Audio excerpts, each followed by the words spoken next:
We could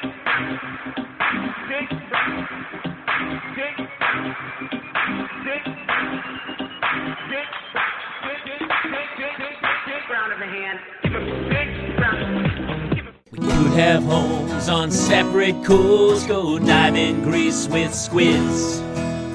Could have been so bleeping rich, but instead we had kids. They won't smile for a photo, they won't eat the food we choose. That's why we're heading to the Parents' Lounge to drown ourselves in booze.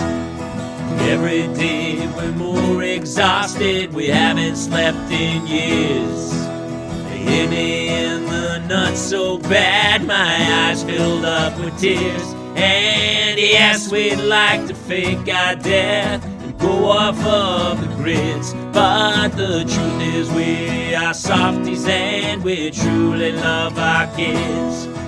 So join us every Tuesday night to laugh at all our pain. Evening in the Parents' Lounge is the cure to staying sane.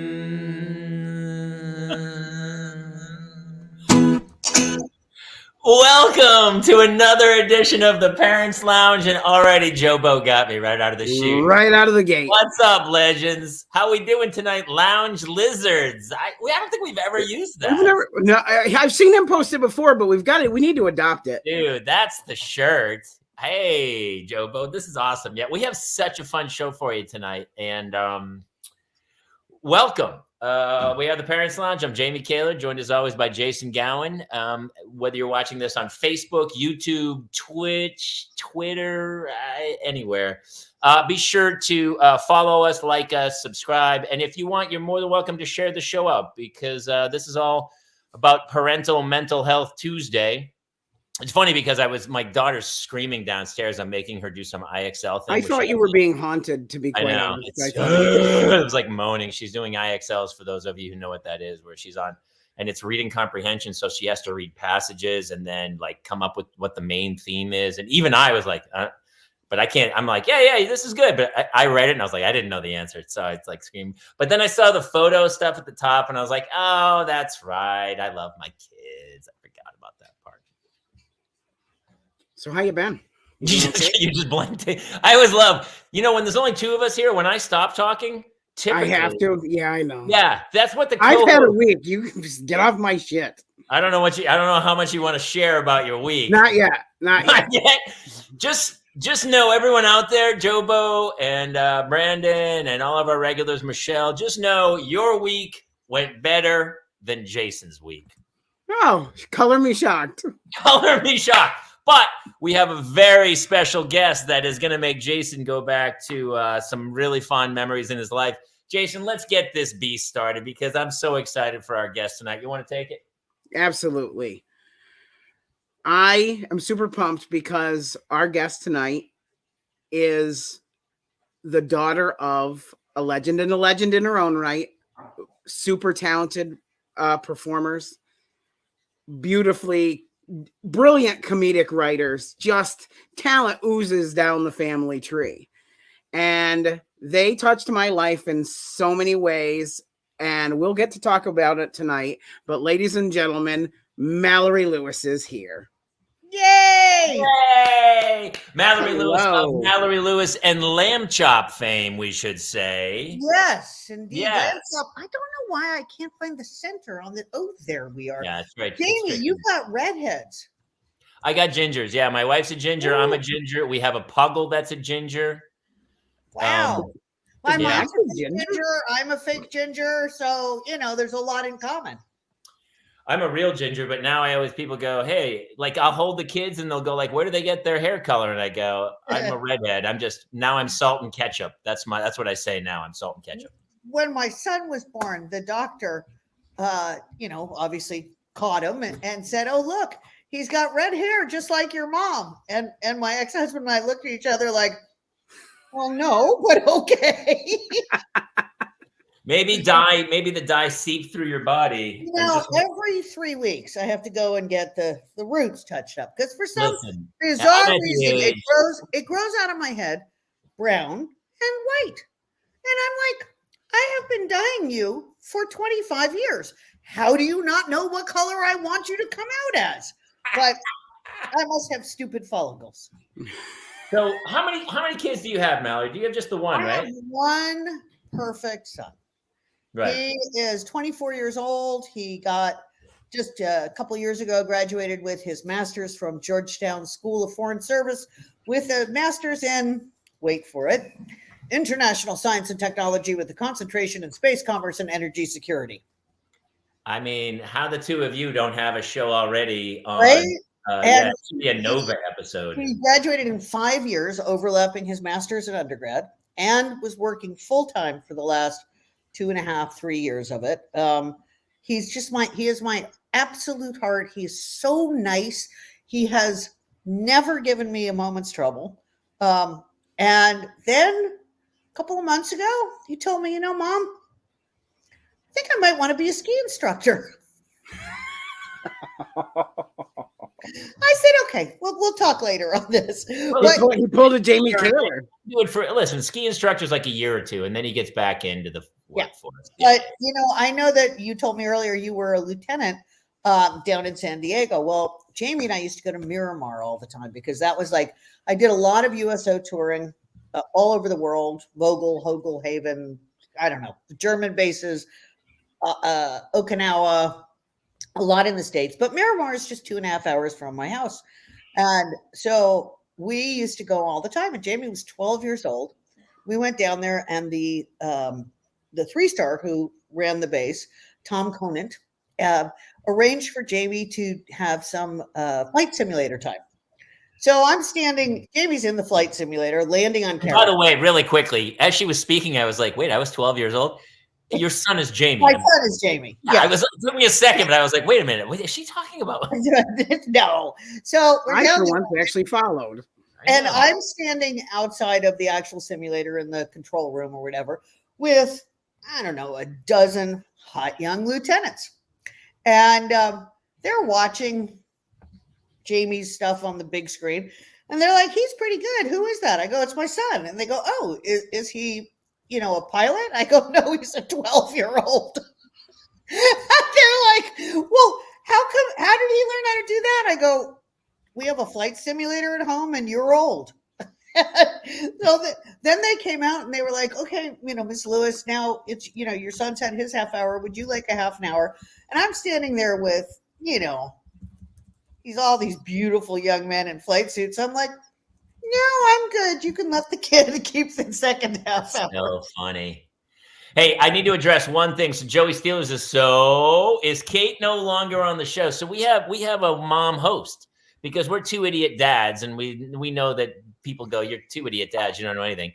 So our co-host Kate Mulligan has been insanely busy. Her husband, he's a showrunner for a Nickelodeon show called Aaron and Aaron that just premiered in April, and he's been like off, and she has kids, and she's been losing her mind. So these Tuesdays, so Joey, no, there's a writer's strike. The showrunner is not working anymore. That's the problem. He's out striking. He's out on the picket line. They're on the picket line now. He's on the picket line. So it was even worse. So she was supposed to come in, and she's missed a couple shows because of family commitments and stuff.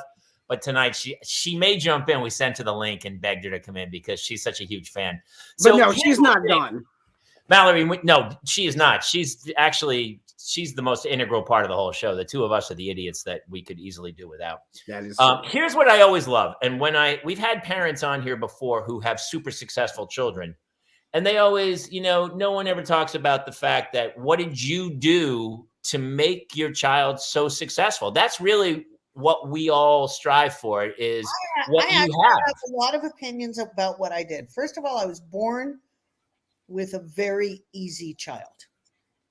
I think kids come out with their personalities. He came out in 4 pushes like this and said, sorry, Mom, how can I be of assistance? So, I mean, he has always been an easy child. Whoopsie. Alcohol abuse happening in the background. What's Hush Puppy on a bender? Yes. But also, I really, I believe in expectations and boundaries. And Jamie's traveled with me since he was, born, but he knew that we were representing Grandma Sherry when we were on the road. He knew when he was 5, I said to him, your job is to get straight A's and be a pleasure to live with, and I will handle everything else. Now, flash forward, he's now 15, and he comes into my room and says, Mom, am I straight A student? I said, yeah. He goes, am I a pleasure to live with? And I said, yeah. He said, you're going to handle everything else. And I said, yeah. He goes, can you go get some food? Because there's nothing to eat in the refrigerator. So when he was 8 years old, we were on the road. And I was four-walling a show, which means that I basically brought everything in and kept the house, kept all the money. So the sound guy calls me and goes, my car has just run into a snowbank. I am not going to be able to make the show. And I look at Jamie and I say, Jamie, what the F is Mom going to do? And he goes, oh, don't worry, Mom. I can set up your sound equipment. I said, Jamie, you're 8. He said, yeah, I've watched Dad. How hard can it be? So from that moment on, there's nobody I trust with my show more than Jamie. Even now, he will fly to my shows. And cue my shows for me. I mean, because I can handle my sound equipment if nothing goes wrong. Right. But when does a complicated computer program that can run a stadium's worth of lights? Yeah. By the way, I'm not in a stadium, and I don't need that. Not go wrong. So I'm very lucky but I was very clear on boundaries and expectations, and I think that's important. I always talked to him. You talked to him like he was an adult. Yes, because I do too. I do the exact same thing. I try to talk to them like they're adults, and sometimes I have to remind myself they're not, because I'll go like, "Dude, just pull your blank together. What are you doing? Focus. Just get this done." And she's like, One time, Jamie was twee. He was 2 years old, and we had flown to actually the USO base or the in Hawaii, and so we'd flown and we went straight to a sound check, and and we're leaving, and he goes, Mommy, can you carry me? And I said, Jamie, I am so tired. He goes, so am I, Mommy, and I'm only twee. I went, okay, point. Mommy will carry you. So, but yeah, I think that a large part of it is the child that you are given. Yeah, it's nature versus nurture. I believe. I think it's a balance. I think it's definitely a balance. If you've got a child with a high agitation level, you're just and find the right school for your child. Find the right school for your child. That's the important part. I had a friend who had 3 kids. She sent them to 3 different schools because one was academic, one was sporty, and one was arty. That's funny. So, Jobo, we have great comments. That's what's so much fun. That's why it's so much fun to do this live. Jobo goes, no, I don't talk to my kids like he's an adult. I use far less curses. So that's my thing lately. I've been like, I used to maybe fly off the handle a little more and swear. And I've really been like, even tonight, I probably would have lost my mind earlier. And tonight I was like, hey, it's going to be okay. I'm trying to not have outbursts. And I'm gonna give credit where credit's due. That's the most tactful I've ever seen you handle those kinds of situations. I put my fist through walls. Like during the pandemic, I homeschooled. So many lambs lost their life. Oh, that sounds horrible. It was pretty. My ex and I were once having a massive fight, and it wasn't like it wasn't like an I hate you fight. It was about a business situation but it was a massive fight. My kid was there, and he was about 5 years old, and we were just, and at the end of it, I go, Jamie, are you okay? And this was in the era of the dollar a swear. He goes, yes, Mommy, you owe me $42. Daddy owes me $7. I love this kid. We might have to have him on. He's just so funny. He's Mallory, I loved you. You mentioned Grandma Sherry, and of course, it's Sherry Lewis. For those of you who some kids might be too young and not know, but icon, comedy, legend, icon. We all grew up at my age range and knew Sherry Lewis and Lamb-Chop. And a lot of times when you're the child of such an iconic figure, it doesn't go great. It goes south. You know, there's a handful. Michael Douglas, there's a few. You know, Charlie Sheen had it, went awry. Like, it's tough to follow. George Bush followed his father into the business. But you, I mean, it's really a tough thing. It just shows maybe how great your mom was raising you. And I wonder how she did it with you to kind of make you more of a normal person in that crazy business. Oh, you're making an assumption that I'm normal. Well, listen, none of us in this business is normal, but no. I just watched the Aaron Carter documentary about my kid into show. My kid wants to be, should my kid be an actor?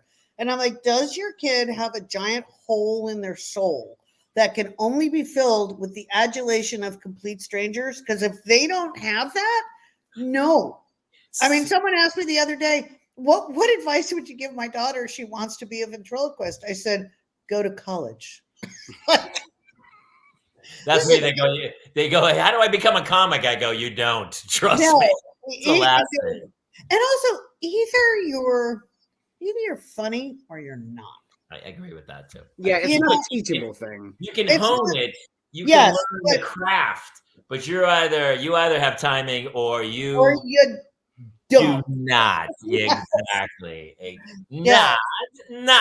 Exactly. And it's like, I mean, when I do my performing arts center shows, which is basically what I do is tour performing arts centers, and I do a show where half of it is me and Lamb-Chop singing, and I won't say dancing, but moving with style, kind of like Buzz Lightyear, and doing comedy, and the other half is me curating stories about mom and then showing curated videos of mom. And I love to sing. I am not Barbara Streisand, but I'm a really good entertainer. So people I can already see that. I can already see that. Thank you. People have a great time at my shows, and certainly no one goes, oh, that note was off. But you know, it's I like to say that I'm one of the best singers in the world who doesn't move her lips. That's probably true. Arguably the best. Well, here's what's great about Lamb-Chop too, is that here's how great your mom was. Other people had like full body puppets. And she literally was like, no, it's a sock and it's a lamb. And then it was all her. Just destroyed it. Yeah.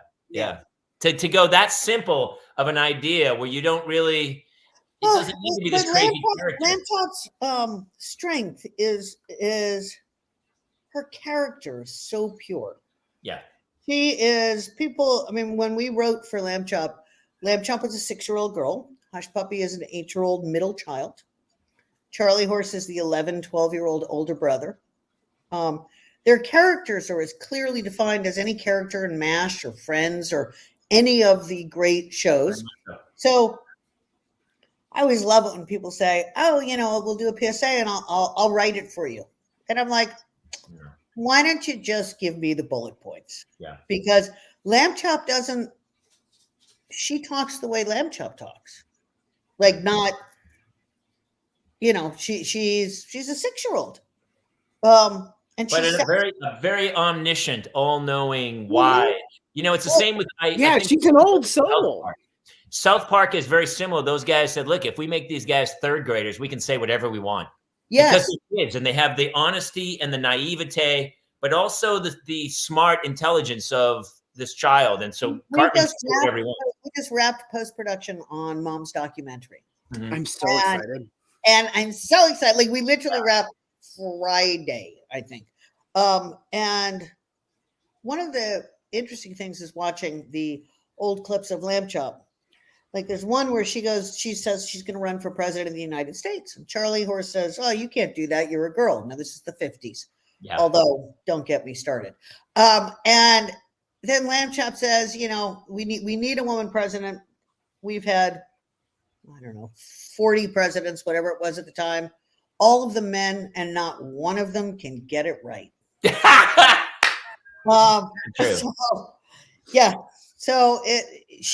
Mom used Lamb-Chop to say things that she couldn't say. Right. And, Mom, when I watched the old footage of my mom, she was bolder as she got older, as I think we all get because we have no F's left to give. But you know what F dust is? It's when you have no F's left to give and all that's left is dust. But she was very, she talked in a higher voice than she actually had. And because in the 50s, you had to be sweet. And she was one of the first women who had their own production company. I mean, it was her and Lucille Ball. Yeah. I'm bummed that there's not a Sherry Lou Studios, but whatever. But yeah. What were the I don't know the origins of it, and I don't want to take too much away from the documentary coming because I'm so excited. I love these. Learn all the origins of these characters, but I'm so intrigued by because all we know is like all of a sudden she's on the Ed Sullivan Show. Well, my grandpa was Peter Pan, the Magic Man, the official magician for the city of New York under Mayor LaGuardia. So Mom grew up in a vaudeville house. There it is. And I didn't know that. Yeah. So, and my grandmother was the music coordinator for the Bronx schools. And the women in my family, my grandmother on my dad's side was one of the founders of Legal Aid. So no pressure, really. Wow. And this was a woman who came from Lithuania when she was 3. And her first words were, "You dirty rat," from a little boy who took her hat through it. But, that's. But on my mom's side, it was all musicians. And my grandpa was also a professor at the yeshiva. And he specialized in using magic to teach the bad boys how to focus their intelligence, as opposed to doing whatever bad boys did in the 40s, stealing a piece of penny candy. It's always, by the way, it's always great to teach thieves magic. Yes. Sleight of hand is always something you want thieves to know. I know. I told my husband just on everything that I was taught by my grandpa. That's such a good point, man. Thought of it. Yeah, teach him the big con. Teach him how to grift properly if he's going to do it, so he can do a little sleight of hand. And get some good patter while you're doing it, because it's all about the patter. So, but it's so intriguing. He was magic, and your mom said she was obviously a kid in the vaudeville act, and at some point. It must have been something maybe she did backstage where she put a sock on her hand and took off. No. So my grandpa never used my mom as his assistant. He taught her own act, and because he wanted her to be a star, he didn't want her to be his assistant. And why ventriloquist? Well, because she also took dance and juggling and fire twirling and you name it. In the vaudeville arts. And there was a guy whose name I'm not remembering, which is unfortunate, a famous black ventriloquist who, and some of this stuff is lost in the annals of time. Did Jackie Cooper maybe? So who taught my mom ventriloquism, and that was just the one that stuck. It's not what Mom wanted to be. She wanted to be a Broadway star. She danced with ABT. She wanted to be a prima ballerina, which doesn't happen when you're 5 foot tall. It was just that was the one that she wanted to be a star. Yeah. She wanted to be a star. Yeah, she did. She figured a way. She figured the path. She hit the mark. It's interesting. She's been dead 25 years, and I still answer 3 to 4 literal fan mails to my mom a week. And I know that I have 50,000 plus followers on TikTok. Nobody cares about me. If the Lamb-Chop has 50,000 followers on TikTok, and I'm fine with that. People are like, "Oh, were you jealous of the puppet when you were a child?" I'm like, no. But see, like I've heard Candace Bergen give interviews where she hated Charlie McCarthy. Her dad didn't put Charlie McCarthy in her crib the day she was born. Like, her dad had a special room for Charlie McCarthy. Her dad was obviously not as good a dad as my mom was a mom. You know, there's That's incredible rumors that Charlie McCarthy is her dad. Right. And there was a whole love tryst thing with Candice Bergen's mom and the puppet. Like he would come back from the road and be like, "Where's the puppet?" And then you know what was happening. Yeah. So the two of them had a very contentious relationship, I believe. They should do DNA. Can you do that with wood? I do. I think what you do is you count the rings. So And it's you something. got the family tree. Yeah. When Candice Bergen dies, they're going to cut her leg and then cut the ring, count the rings, and see if Charlie McCarthy's. I mean, you just need a little sandpaper to get a sample. So That's right. It's such a terrible. So I did the most horrible podcast the other day. I won't even get into it, but let's just say if you're doing a podcast, you probably should make your bed before you know. Before you show it in the back. Yeah. And so tonight my husband was like, "Why are you doing this?" I go, No, these are grown-ups. and I love Jason. So, you know, but he now loves you, and we were so excited to have it. It's honestly, it's so cool. It says Mallory and Lamb-Chop. Is Lamb-Chop there? Well, I don't know how to tell you this. She's been drinking. So I had wondered because I heard the glass fall earlier. that was her. No, it wasn't me. They're lying. That's not true. Hello, Jason. Hello, Jamie. Hi, Lamb-Chop. How are you, sweetheart? You know, Jamie, I really got a thing for boys in uniform. I know. Wow. Can you still fit into your lieutenant costume? I can actually, yeah. And you know, I have a thing for girls with very soft fur. He's got a fleece fetish. I got a fleece fetish. I'm not gonna lie to you. Jamie, you should salute me because I'm a 3-star general. I heard that. I did not, and yes, I will of course salute you. Tell me how that came about. So Lamb-Chop is we were at Miramar, and after the show, Lamb-Chop was in her little military outfit. And after the show, Major General Tom Conant took the stars off of his uniform and pinned them on hers. So that's a field promotion. Wow, that's impressive. Are you? You might be the highest ranking lamb in the military of any kind. Oh, right? no doubt. Take that, Kermit. So Lamb-Chop, you like to cut loose a little with the ladies and have a nice Chardonnay or something, right? Oh, sure. Mint jelly.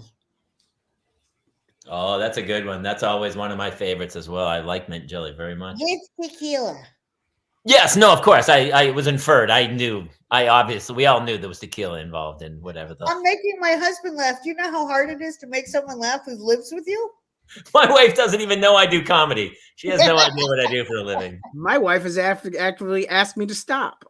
Where is your wife? She is just off camera a little bit. My wife's across the street drinking with the neighbors while the kids are downstairs. She's like, I'm doing a show. She's like, the kids will be fine. And she went across the street. They'll be fine. Bye-bye. She's having a drink. Well, Lamb-Chop, this is so exciting. I know everyone is very, very excited. You know, aside from your show, we were talking earlier about kids shows because our kids today are watching totally different shows than we are. And I know you're such a connoisseur of TV shows and obviously encyclopedic knowledge. Ted Lasso, and I like Succession, and I like a TV show called Ghosts. I like the British version and the American version, and I like Below Decks. So you like Succession, do you? Oh yeah. I love that show. Roman is my heart. I've heard the writers are threatened to spoil the ending if they don't give them what they want. Well, did you guys want? Are you guys Succession fans? Very much so. Yes, I'm up to speed. Oh my God, when Daddy died, and I thought. Well, it's been on air. Listen, everyone, you got 3 weeks, everybody. I don't know if everyone knows what's happened in Succession. But yeah, come on. But I love the way, he was always in the forefront of any shot that he was in. And then when he died, you never saw. I agree. It's friggin' brilliant. It was about the family, I thought. And it's funny because I thought it played very naturally how life is, where it's not hands-on. It's very, what just happened? I'm hearing news and it was kind of that way through. Hey, did you hear a telephone call of like something just happened? I loved it. I thought it was Yeah. very accurate. But I'm a big Below Decks fan. What is Below Decks? Oh my God, there's so many. You are so lucky. There's like 4 different versions, 87 million seasons. It's all about behind the scenes in the yachting world. So you basically got gorgeous young people behaving badly and drunk rich people behaving badly, and these great captains. And oh no, it's trash. So it's like a real life version of Succession. Yes, basically. Very So nice. yeah, no, but it's just so much fun. There's Captain Sandy, and who's the other captain that I like, honey? Yeah, you do. He says he doesn't, but he does. So it's Deadliest Catch, but it's really Deadliest Catch of an STD. Kind of. That's hysterical. Now go ahead and explain to a 6-year-old lamb what an STD is. STD is a simple transactional digression. And what happens is you would spend time with somebody who's not your main friend. Say you went to camp and you like went canoeing with a friend at camp. And then by the time you got back home to your school and one of your friends was like, hey, do you have a new best friend? And you're like, I don't know what you're talking about. Those photos aren't me. Those have been photoshopped. And also your camp friend's canoe is, well, I'm sorry, Lamb-Chop, go ahead. I said that was AI. That's AI. It's all AI. It's all Chat GPT at this point. Also, your friend from camp's canoe is typically dirtier than your friend from home. So you got your sneakers got dirty in the canoe, and then you came back, and the dirt from your sneakers got on your other friend's sneakers, and then they said, "Hey, you got my sneakers dirty," and you said, "I need to make some phone calls." So when your daughters are a little older, can you please tape the conversation that you have with them and send it to me? Oh, Jamie had the school do it. Well, you know what? Let me ask Mallory, because and Lamb-Chop's here. This Jamie obviously grew up. Was there ever a Facts of Life, and not the TV show? Was there? No, because it was always. I mean, I think that life just needs to be a constant conversation. I mean, when I never sort of. I mean, obviously, I didn't give him the specifics at 3, but I never dumbed it down, you know. Mm-hmm. The problem is now my kids have the internet, and so I was. So did mine. So I was at an assembly for my kid. She's in 4th grade, and one of the other parents was like, "Have you had the talk about certain videos and hubs? There are hubs on the internet where there are certain things." I'm trying to speak very carefully in front of Lamb-Chop to get this across. And they said you need to have the discussion about maybe certain videos that are available on the internet with your 4th grader, because in 5th grade, they're going to see it. And you won't be able to stop it. Some kid's going to show up with a phone and show it to them. I never believed in blocking, putting the child guards on the computer, because quite honestly, we actually tried, and then you couldn't Google trees because they looked like, so it was just like, how about we just talk to our kid and we just say things like, look, there's a lot of stuff out there that we don't feel that you're old enough to interpret properly right now. We obviously cannot stop you. I mean, my kid was on the computer at 6 months old, Sure. playing baby games. He beat me at a video game when he was 2. That was the last time I played a video game. So it's not like your 8-year-old is definitely more technologically savvy than you are. So without question, there's no question about that. It's better to frame things and say, there's some stuff on there that is not appropriate for you because you don't have a frame of context for it. I mean, it is a tough thing, but I believe that kids, when I do my show, I do a lot of double entendre. Now, if you are old enough to understand the double entendre, you are old enough to hear it. But I think that kids, growing up in Southern California, I'm a little politically to the left of AOC. So I was taking Jamie in the car we were going to visit Uncle Chris and Uncle Stormy. Jamie was twee. And he, his little legs were sticking straight out, on the car seat. So cute. And he goes, Mommy, are Uncle Chris and Uncle Stormy bought us? Okay, this was a teachable moment. So I go, no, Jamie. Most mommies marry daddies and most daddies marry mommies, but some mommies decide they want to marry other mommies and some daddies decide they want to marry other daddies. So Uncle Chris and Uncle Stormy are two daddies, because little kids refer to all men as daddies. Right. Two daddies who decided to get married. And Jamie goes, oh, I just wondered because they have different color hair. It's like, it's simple honesty of children. It's over explanation, but I really believe that if you just normalize everything, because everything is normal, and people, where's my camera? God damn it! People should just be nice to each other and not toss each other around. And I'll stay out of your genitals, you stay out of mine. What do you care what other people do, right? Here's what I love about like my childhood was definitely more innocent. And I kind of, everyone goes, okay, boomer, it was better back then. I do think it was better, but I think it was better because it was easier and it was simpler. It was like simpler times. And that's kind of, and everyone who's watching this is definitely having that moment watching Lamb-Chop where we all kind of, it brings you back to your childhood. But I don't really think it was better or simpler. I just think it was hidden. I do think that's true. I do think it was hidden. Yeah, you're right. All the same problems, and instead of it, people are now struggling to be allowed to express their own sexuality. Well, before they had to hide it because it was illegal. No, it's crazy. I was out to dinner with a friend of mine the other day, and with her and her wife, and she was like, yeah, and she's a little older than I am. She's in her 70s, and she was like, yeah, when I was in my 20s, it was illegal to be a lesbian. So I don't think it was simpler or easier. I just think it was more hidden, and that made it harder and worse. So I think what we're going through now are the growing pains of acknowledging reality. I like that. I agree with you very much. So I agree. I do think that we're the test version for this, the new technology that's coming, and it will finally work its bugs out. But it is, it's hard to have an 8-year-old and a 9-year-old now because they have access to.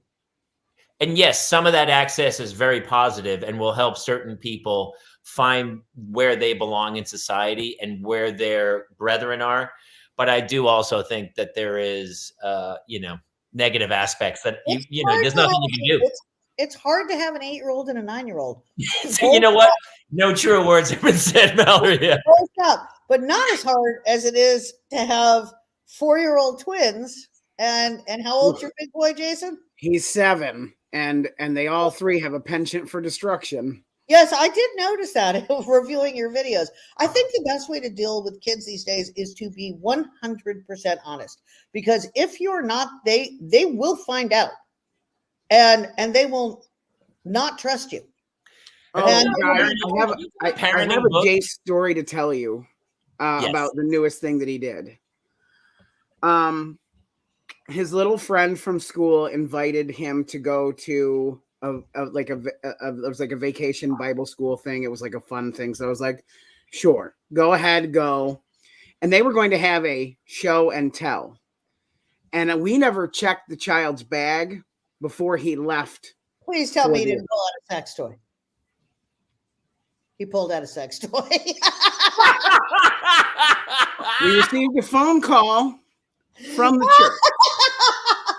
I love your son so much. And he and the lady, the pastor says to me, "Hi, Mr. Gowin. I know you don't go to this church or you don't really know me, but we do need to talk that maybe your son might want to come back here a few more times because he brought and my mind, like, I think that he's maybe brought like some sort of weapon and a lightsaber in a way. And she heard the pastor's exact words were, he, I believe, brought your wife's silicone friend from college with him today. As long as he didn't know how to use it. No, he thought it was a lightsaber. And that's what so, we call my husbands. Honey, can I see your lightsaber?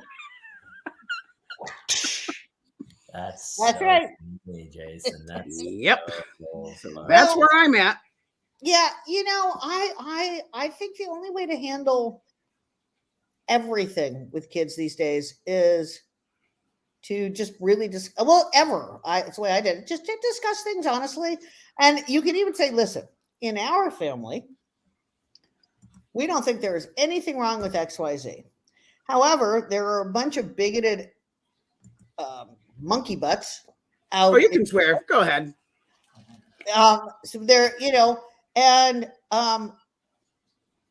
I make the choice to personally say what I feel. Somebody said to me once, you're affecting you're costing yourself an audience by speaking out against Donald Trump. And I said, fuck Trump. And fuck people who like him. I don't care. Like, I don't want to have anything to do with somebody who is a bigoted, narcissistic, misogynistic, racist. And if you are a supporter of Trump, that's what you are. You can't be like, oh, I'm not anti-Semitic. I just think Hitler's a great guy. That's not the way that works. So, but that's a choice that I've made to say that I believe if I have a platform, my goal is to speak out again. I'm certainly not pandering to How does Lamb-Chop feel about this? I think Donald Trump is a son of the bitch. Fuck him. I don't think Lamb-Chop's supposed. I wasn't expecting that. I loved it. I don't know why you weren't. You've met me, Jason. No, I just wasn't expecting the F-bomb from Lamb-Chop, but I'm impressed. Lamb-Chop. The viewpoint I get. Hey, also, Lamb-Chop's been 6 years old for about I've been 6 years 60 old years. since 1957, and there's one thing that I know. It's that you're supposed to be nice to people and let people be who they are and not lie and cheat and steal and rape people and give money to porn. Well, I don't mind giving money to porn stars if it's consensual, but you're supposed to be a good human being, and you're supposed to try hard to make other people's lives better, not worse. I agree. But I do. Everyone listen, Jobo. Everybody likes a little sauce on their lamb chops. So I am all for a saucy lamb chop. I think that's fantastic. I'm impressed because, Lamb-Chop has stood the test of time. I mean, she really has stood the test of time. And no matter when she, kind of resurfaces into the spotlight, people just gravitate to her. Why do you think that is? Why do you think she's so universal? Because she's honest and she's kind And adorable. Also that. and because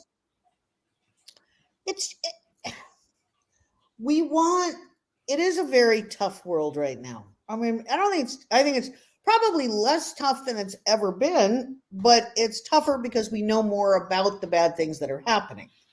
Things were pretty horrific during World War II. It's just, we got it in newsreels once a week at the movie theater, not bombarding our phone 17 times a day. So, or 17 times a minute, that's one good bowel movement. So it's, it's making you laugh, Jamie. We got some serious snipers in this audience. Like we have people who watch the show all the time. We've let them in before to come play. They are killers with jokes. Jobo's like just typing. He's written a whole monologue of jokes over the whole show. He does it every show. So I think that I don't know. I just think everyone should just stay in their own damn lane. Just be happy. Just be happy. You do you. You don't. What is the eyeballs, Jamie? No, my kid. I think my kids are creeping up the stairs at me. Oh, Remember, I told you. No more F-bombs. I thought you were hearing my They've heard me drop so many bombs. It's not I even funny. made that assumption. You know, it's also a real testament to Lamb-Chop very is that, honest you know, with my children. Watch your language. I think the language that needs to be watched is racist language, is bigoted language, Yeah. is misogynistic language. I So think we chose this school because they, it was all about empathy towards others, and I really liked their thought process on the whole thing. And it's a very there's tons of different kids in the school, and it's obviously there are bullying incidents because they're kids and they're kids. try to grow out of it, but they are. At the end of the day, the school and the parents are very empathetic towards each other, and everyone's polite. Look, we've said this so many times on the show. We're all just trying to take care of our families and get through this thing one day at a time. And anytime anybody else impedes it with their garbage of like trying to put their thought process onto other people, where I was like, dudes, you do you. We always say, you do you. You know what? If you want to have an imaginary friend that you think can solve all your problems, you go for it. Yeah. Your imaginary friend does not get to tell me how I live my atheistic life. You can do whatever you want as long as what you do doesn't affect other people. And it's getting really hard though, because you're so right about like the news stories, the stuff out of Texas where the neighbor's doing something and then that goes ballistic, and like that wouldn't be such big national news, but everything now is like pounding, and then 12 hours later we move on to the next one. So it's just this. How many shootings have there been? Oh my gosh, so many. 95% of all shooters are male. So far in recorded history, there has been one person out of all the school shooters who identified as trans, and that's what the Republicans are jumping all over. Okay, so they're saying hormones are more of a problem than assault rifles? Because nobody ever killed anybody with like, I'm going to rub my hormones all over you. You know, who knew Lamb-Chop was going to be our most political episode of all time? I'm loving it. I'm super political. We don't normally do politics, but I got to tell you, Nobody that's the beauty of Lamb-Chop. Lamb-Chop can tell you anything, and you go, you know what, Lamb-Chop, you're right. To believe what I believe, but they have to keep their beliefs in their family and not make it my problem. I mean, you know, the fact of the matter is she trans species? I don't know where anthropomorphic falls on that scale. I don't know, but I know the Republicans won't like me. No, they won't. They won't like you. They'd eat you. Mallory eats me. Lamb has been feeding my family for years. Oh yeah, for Oh, sure. yeah. Like, and you know, Lamb-Chop, for you, I mean, there are a lot of kids who grow up in Hollywood, and much the way you did, who went down the wrong path. I mean, you could right now start an OnlyFans, and I will say that if during the pandemic I had been a decade younger, I might have thought about it. Actually, I believe it would be called Only Lambs.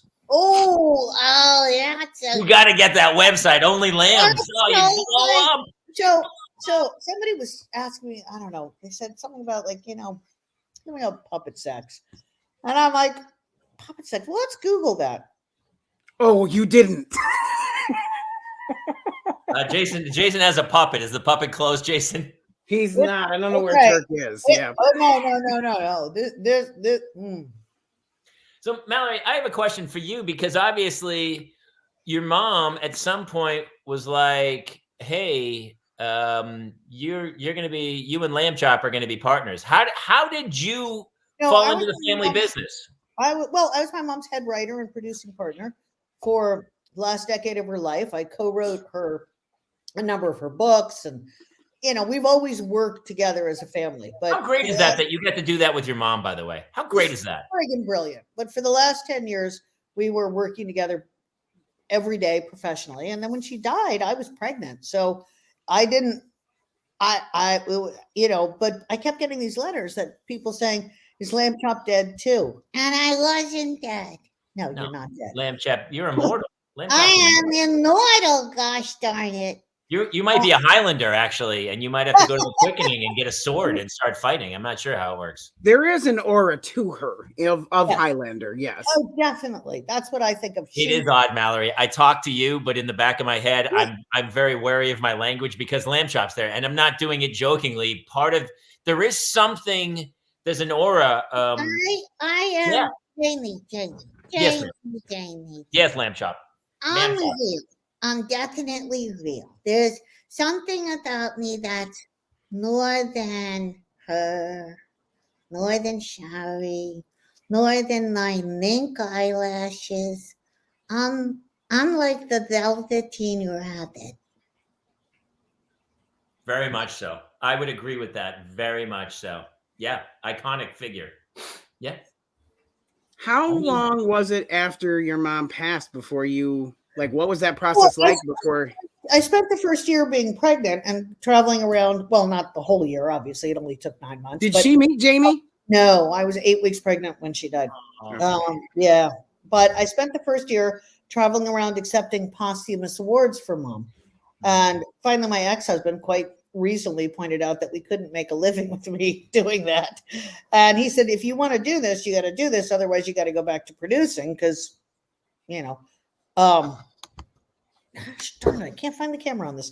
So I put Lamb-Chop in a podium at an event I was at and didn't tell anybody. Thank you, Elizabeth. I love my eyelashes too. I use Latisse. Hey, really quick, before you say this, anyone out there, if you guys have questions for Lamb-Chop, please write them Or in. Mallory. No, nothing for Mallory. I know who the A-lister is. Don't worry about it. Please ask some questions because I love this. It's so much fun. But I just So want them I to feel put Lamb-Chop in the podium. Why is your ear weird? I don't know. Okay. I put Lamb-Chop in the podium and I went up to accept mom's posthumous award. And I pulled Lamb-Chop out and she said, thank you for this. Shari would be so proud. And everybody clapped. And I went, oh, I like that sound. And so then I just, I started building an act and touring. And here's as a professional comic who toured for many years, I love how you just threw away, I built an act. I don't think people understand how hard that is. you start Especially with what you're writing, what you're doing. Then you go to 5, Yep. then you go to 7. Yep. Then I never had any trouble doing Lamb-Chop, or I had to learn things like, find the opening to the curtain before they call your name. That's And make sure your mic is on. And if there's a cell phone ringing, don't give the audience dirty looks. Make sure it's not in your pocket. But I never had any, but I had to learn the material and write the material. And people will often say to me, oh my gosh, your material is so much more contemporary than your mom's. And I'm like, she's been dead 25 years. I wrote for her then. I write for her now. I mean, it would have been the same, but it's through your eyes and your voice now. So it does have a more contemporary because I can already, I was my mom's head writer. So but you wrote for her and now maybe you're writing more in your own tone. I definitely am a little bolder because there we go. It's good that I figured that out 5 minutes before we're done. I definitely am a little bolder, but it's a bolder time. I agree. It's a bolder time. So if any of your fans want to follow me on TikTok, I'm at your fave FAV Lamb-Chop. And that's my favorite medium. I feel like Twitter is for angry people. Facebook is for old people. Instagram is for young and beautiful people. And TikTok is for people who are funny. Nobody's ever put that better. That is absolutely the best description of all the social medias. Listen, I don't want to hold you up. We had so much. Will you please come back again? Yes, because I would love to. Jamie, do you live here or do you live near Jason? I'm in LA. Yeah, I'm in Studio City. Awesome. Okay, Jason, will you hook us Absolutely. up on it? Because I would love to see your happy face in person. You are the bomb. Honestly, Mallory. It was and Lamb-Chop especially. He's just a little tiny explosion, but on the top. So Mallory, this is what's great about this show for us. It's Parental Mental Health Tuesday. And so every week we're kind of like, I can't believe I have to do the show. I go to do the show. We kind of get it. I'm like, I'm screaming with my kids. I go to do the show. Sober until 7 o'clock. I know. I get Oh, that. you really didn't.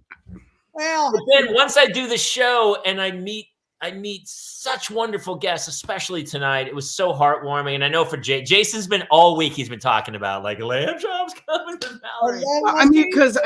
That Lamb-Chop's play along quite literally saved my life. Like it literally was. Wait, let's sing it out. Okay. This is the song that doesn't end. Yes, it goes on and on, my friend. Some people started singing it, not knowing what it was, and they'll continue singing it forever just because the song that doesn't end. This is the greatest day. We're ending on that song. Listen, everybody go watch Mallory on TikTok. We'll link everybody. Mallory, plug the book real quick. We love you guys. Thank you. A new book about mom that just came out called Sherry Lewis and Lamb-Chop, the team that changed children's television. And it's really good. It's on Amazon.